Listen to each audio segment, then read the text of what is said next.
अस्सलाम वालेकुम। आप देख रहे हैं मेरा YouTube channel Chem Spark with Shahryar.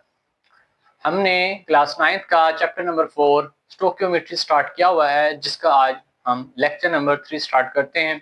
Lecture number 3 में हमने आज जो टॉपिक पढ़ना है वो है इंपेरिकल फार्मूला। सबसे पहले इसको डिफाइन करते हैं कि इंपेरिकल फार्मूला क्या होता है।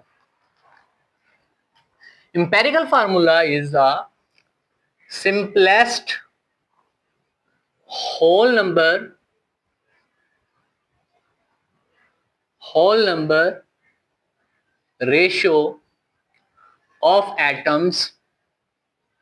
ठीक है, simplest whole number ratio of atoms present in compounds. किसी भी कंपाउंड में मौजूद एटमों की सिंपलेस्ट होल नंबर रेशियो, किसी भी कंपाउंड में मौजूद एटमों की सादा तरीन रेशियो। ठीक है, किसी भी कंपाउंड में मौजूद सादा तरीन रेशियो जो होती है एटमों की, उसे हम कहते हैं इंपेरिकल फार्मूला। ठीक है, इंपेरिकल फार्मूला। लास्ट लेक्चर में हमने पढ़ा था मॉलिक्यूलर फार्मूला के बारे में कि मॉलिक्यूलर फार्मूला क्या होता है। It shows the actual number of atom present in a molecule. किसी भी मॉलिक्यूल में एक्चुअल नंबर ऑफ एटम्स की जो तादाद है, जो उस एटमों की तादाद है, उसको वो रिप्रेजेंट करता है मॉलिक्यूलर फार्मूला। आज हम कह रहे हैं इंपेरिकल फार्मूले में क्या होता है कि सिंपलेस्ट होल नंबर रेशियो होती है उन एटमों की किसी भी कंपाउंड्स में, उसे हम कहते हैं इंपेरिकल फार्मूला। इसको मजीद एक्सप्लेन करते हैं कि इंपेरिकल फार्मूले में हम देखते हैं सबसे पहले आयोनिक कंपाउंड्स को। आयोनिक कंपाउंड्स जो होते हैं, आयोनिक कंपाउंड्स, आयोनिक कंपाउंड हम पढ़ चुके हैं। वो कंपाउंड्स जिसमें आयोनिक बॉन्ड होती है उसे हम आयोनिक कंपाउंड्स कहते हैं। और हमने कहा था कि आयोनिक कंपाउंड्स में आयंस के दरमियान बॉन्डिंग होती है, आयंस के दरमियान बॉन्डिंग मौजूद होती है। तो हम आयोनिक कंपाउंड को जाहिर करने के लिए, मतलब आयोनिक कंपाउंड्स का सिर्फ और सिर्फ इंपेरिकल फार्मूला होता है, इसका मॉलिक्यूलर फार्मूला नहीं होता। ज़हन में रखनी है बात कि आयोनिक कंपाउंड्स का इंपेरिकल फार्मूला होता है, मॉलिक्यूलर फार्मूला नहीं होता। अब एग्जांपल ले लेते हैं हम किसी आयोनिक कंपाउंड की। फॉर एग्जांपल मैं लेता हूं कैल्शियम फ्लोराइड। क्या एग्जांपल है? Calcium fluoride. कैल्शियम फ्लोराइड क्या फार्मूला है इसका? CaF2। इंपेरिकल फार्मूला हमें यह बताता है कि इन आयंस के दरमियान जो सादा तरीन रेशियो है वो इसको रिप्रेजेंट करता है। कैल्शियम और फ्लोराइड एटम के दरमियान जो सादा तरीन रेशियो है वो हमें जाहिर करता है आयोनिक कंपाउंड। हमने कहा था कि आयोनिक कंपाउंड का ये क्या होता है, फार्मूला यूनिट भी है आयोनिक कंपाउंड का।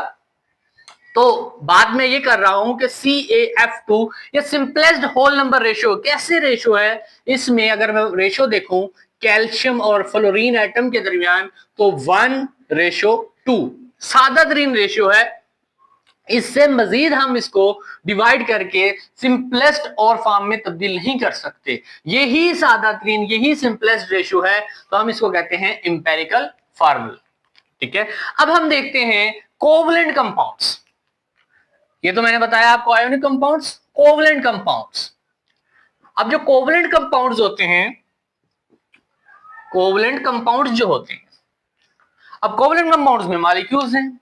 अब वो कहते हैं कोवलेंट कंपाउंड्स को जाहिर किया जाता है इंपेरिकल फार्मूला से भी और मॉलिक्यूलर फार्मूला से भी। मतलब ये कहने का है कि कोवलेंट कंपाउंड्स जो होते हैं उनका मॉलिक्यूलर फार्मूला भी होता है, उनका इंपेरिकल फार्मूला भी होता है। कुछ मैं इसमें हम इसको कुछ इस तरह से एक्सप्लेन करते हैं कि कुछ ऐसे कंपाउंड्स होते हैं, कुछ ऐसे कंपाउंड्स होते हैं जिनका डिफरेंट मॉलिक्यूलर फार्मूला, M.F से मुराद है मॉलिक्यूलर फार्मूला, और E.F में लिखने लगा हूं इंपेरिकल फार्मूला। कुछ ऐसे कंपाउंड्स होते हैं जिनका मॉलिक्यूलर फार्मूला और इंपेरिकल फार्मूला डिफरेंट होता है। फॉर एग्जाम्पल मैं आपको 2 एग्जांपल्स देता हूं। नंबर 1 हाइड्रोजन पर ऑक्साइड।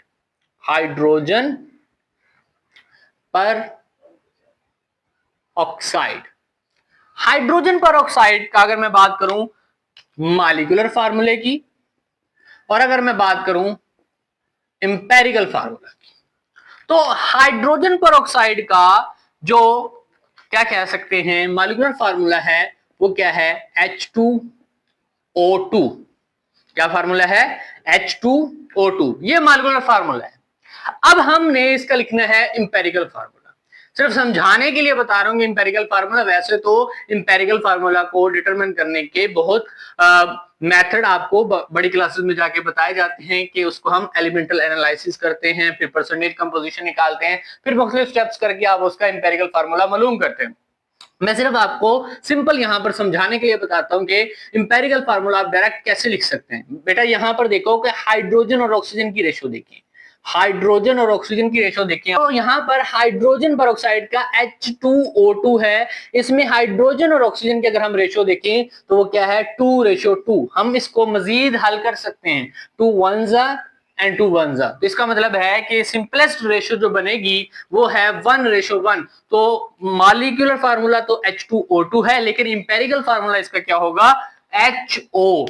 क्या होगा इसका फार्मूला, HO। अब हम देते हैं सेकंड एग्जांपल को, देखते हैं जी। सेकंड एग्जांपल है हमारे पास बेंजीन। क्या है जी, बेंजीन। अब बेंजीन जो होती है इसमें क्या है, इसका अगर मैं मॉलिक्यूलर फार्मूला देखूं तो वो है C6H6। कितना है, C6 और H6। अगर हम इसको मजीद हल करते हैं, कार्बन और हाइड्रोजन की रेशो निकालते हैं, 6:6, 1:1 आएगी। तो इसका मतलब है कि इसका इंपेरिकल फार्मूला क्या बनेगा, CH बनेगा। ठीक है, इंपेरिकल फार्मूला क्या बन जाएगा, CH। तो हमने वो एक्सप्लेन किए कोवलेंट कंपाउंड जिनका मॉलिक्यूलर फार्मूला और इंपेरिकल फार्मूला क्या होता है, डिफरेंट होता है। अब वो कहते हैं कुछ ऐसे कंपाउंड्स भी होते हैं जिनका मॉलिक्यूलर फार्मूला और इंपेरिकल फार्मूला सेम होता है। फॉर एग्जांपल मैं आपको एग्जांपल देता हूं अब, कि वो कंपाउंड्स जिनका सेम मॉलिक्यूलर फार्मूला होता है एंड इंपेरिकल फार्मूला, जिनका सेम मॉलिक्यूलर फार्मूला और इंपेरिकल फार्मूला होता है। एग्जांपल नंबर 1 बात करता हूं मैं वाटर की। वाटर जो है, अब आप जानते हैं वाटर का फार्मूला क्या है, H2O। अब H2O ये वाटर का मॉलिक्यूलर फार्मूला भी है और इंपेरिकल फार्मूला भी है। रीजन क्या है कि इसके दरमियान कुछ सिंपलेस्ट रेशियो नहीं निकलती है एटमों के दरमियान, इसलिए ये इसका क्या है, इंपेरिकल फार्मूला भी यही है और मॉलिक्यूलर फार्मूला भी यही है अकॉर्डिंग टू योर बुक। ठीक है, उन्होंने यही बताया है आपको। इसके अलावा अगर और एग्जाम्पल की बात करूं कि जिनका मॉलिक्यूलर इंपेरिकल फार्मूला सेम होता है, कि हाइड्रोजन क्लोराइड हाइड्रोक्लोरिक एसिड जिसे हम कहते हैं HCl। क्या है हमारे पास, HCl। ये इसका हाइड्रोजन क्लोराइड का मॉलिक्यूलर फार्मूला भी है और इंपेरिकल फार्मूला भी है। इसके अलावा और एग्जांपल देख लेते हैं हम कि SiO2 सिलिकॉन डाइऑक्साइड जिसे हम सैंड कहते हैं, इसका ये मॉलिक्यूलर फार्मूला भी है SiO2 और ये इंपेरिकल फार्मूला भी है। तो ये मैंने कुछ कंपाउंड्स वो बताए कि जिनका मॉलिक्यूलर फार्मूला और इंपेरिकल फार्मूला क्या होता है, सेम होता है। अब हमने इंपेरिकल फार्मूला को डिस्कस किया कि मुख्तलिफ कंपाउंड्स होते हैं जिनका मॉलिक्यूलर फार्मूला सेम होता है और इंपेरिकल फार्मूला भी उनका क्या होता है, सेम होता है। हम बात अब यहाँ पर डिटेल में और करते हैं इंपेरिकल फार्मूला के बारे में, कि इंपेरिकल फार्मूला जो है ये हमें सिंपलेस्ट होल नंबर रेशियो बताता है। ये हमें एटमों की एक्चुअल तादाद के बारे में नहीं बताता। ये बात आपने अपने माइंड में बिठाई रखनी है कि इंपेरिकल फार्मूला हमें सिंपलेस्ट होल नंबर रेशियो बताता है एटमों की किसी भी मॉलिक्यूल्स में, लेकिन अगर हम मॉलिक्यूलर फार्मूला की बात करें तो वो हमें एक्चुअल नंबर ऑफ एटम्स को बताता है। अब वो कहता है कुछ ऐसे कंपाउंड्स हैं, डिफरेंट कंपाउंड्स की बात मैं करूंगा। डिफरेंट कंपाउंड्स मुख्तलिफ कंपाउंड जो हैं उनका having same molecular formula, sorry having same empirical formula. कहते हैं कुछ ऐसे कंपाउंड्स भी हैं, मुख्तलिफ कंपाउंड्स की बात कर रहा हूं, उनका सेम इंपेरिकल फार्मूला होता है। एग्जाम्पल ले लेते हैं हम इसकी। एग्जाम्पल है जैसा कि एसिटाइलिन और बेंजीन। एसिटाइलिन और बेंजीन। एसिटाइलिन का क्या इंपेरिकल फार्मूला होता है? C2H2। एसिटाइलिन जिसे हम इथाइन भी बोलते हैं, ठीक है, इथाइन। बेंजीन, बेंजीन का क्या फार्मूला है? C6H6। ये दोनों जो चीजें मैंने लिखी हैं ये क्या है? इनके मॉलिक्यूलर फार्मूलाज। ये इनके क्या है?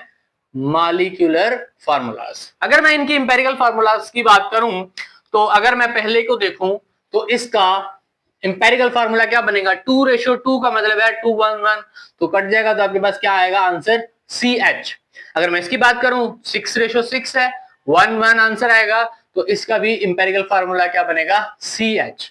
तो अब बात यहां पर नोट करने वाली ये है कि डिफरेंट कंपाउंड से, लेकिन उन दोनों डिफरेंट कंपाउंड्स का जो इंपेरिकल फार्मूला आया है वो क्या आया है? सेम आया है। तो इसका मतलब ये हुआ कि इंपेरिकल फार्मूला हमें एटमों की सिंपलेस्ट रेशो के बारे में बताता है, ये हमें उसकी एक्चुअल नंबर ऑफ एटम्स के बारे में नहीं बताता।